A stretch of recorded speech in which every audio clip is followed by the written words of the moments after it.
92.7 WOBM. Good morning. Shawn Michaels with you, and joining me right now, our special guest, author Kate DiCamillio, who has put together some fantastic books of, as you know, because of Winn-Dixie, Flora and Ulysses, The Magic Elephant, The Tale of Despero, all those great, fantastic books. She's adding another one to this legion of great writings, and she's here to tell us all about it. Good morning, Kate. Thanks for being with us.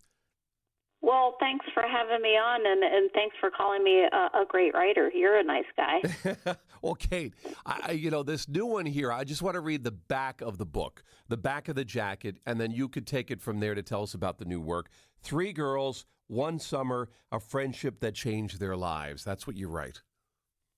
Well, I didn't write that. That sounds great, though. I like that. That's the people in publicity, but it makes you want to pick it up, right? So it's the story of this takes place in Central Florida in the mid-'70s, and I grew up in Central Florida in the mid-'70s, and it's the story of these 3 girls. All 3 of them are in a contest called the Little Miss Central Florida Tire 1975 contest.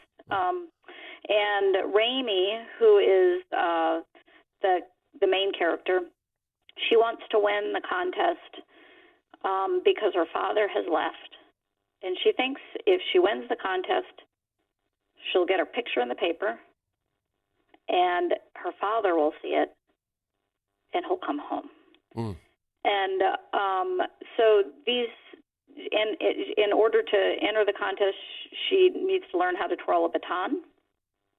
And at the baton twirling lessons, she meets Louisiana Elefante and Beverly Topensky, 2 other girls who are in the contest.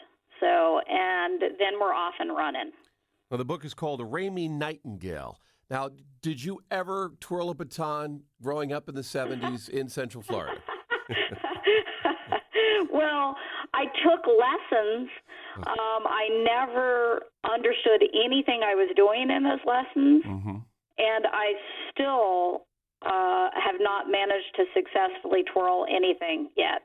So now, without giving too much away the story, because we want folks to read the book or whatever, does each of the girls have their own reason for being in this? We know where Raimi is kind of going with this.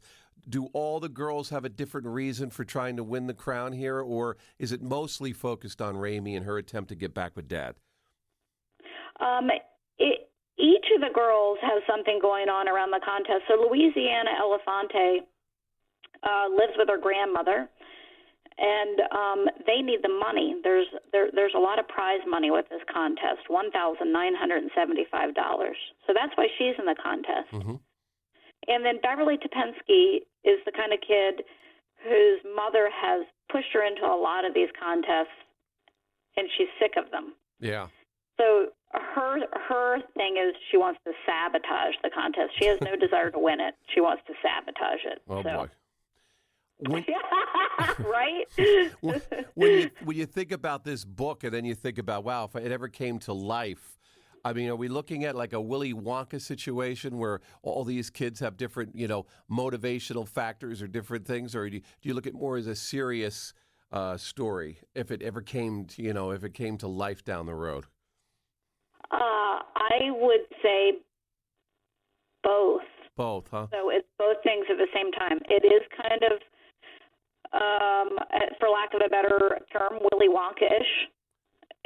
There's a lot of absurdity and humor, but there's also this heart and hope that's grounded in reality. So both things at the same time. Can it be both things? Yeah, of course it can. In fact, a lot of times that'll actually work out better, I think. And, back in the 70s, I grew up, 70s into the early 80s and so forth.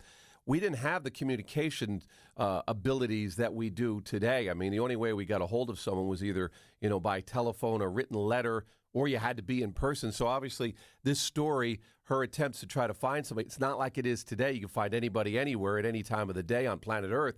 But back then it was harder. And this right. is, It's so funny to try and get that because I don't. You sound like you're basically the same age I am. Yeah. And it's so hard to try and have a conversation like that with a kid today, telling them, we used to have to, you would use a phone book and a payphone, and it's just like, and it's, or to watch, the movie Planes, Trains, and Automobiles, Yes. which is one of my favorite movies, and I was watching that with a kid, and he's like, I don't understand, why didn't they just call, on their cell phones? And it's like, no cell phones, Yeah, didn't have it. So this is what Ramey is going through here, trying to find, her dad, obviously, going to these extremes. But it was tough to find people. It just wasn't that easy. Right, different times. The book but is the heart is the same. Yeah. But the adventure to get to the other, to get to where you need to be is a little bit different than it is today. The book is available, Amazon.com, bookstores. We can get it anywhere. Yep, anywhere. There you go.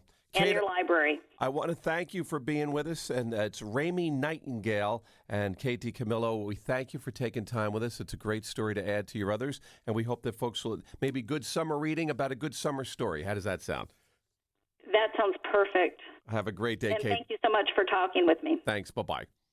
We're 92.7 WOBM.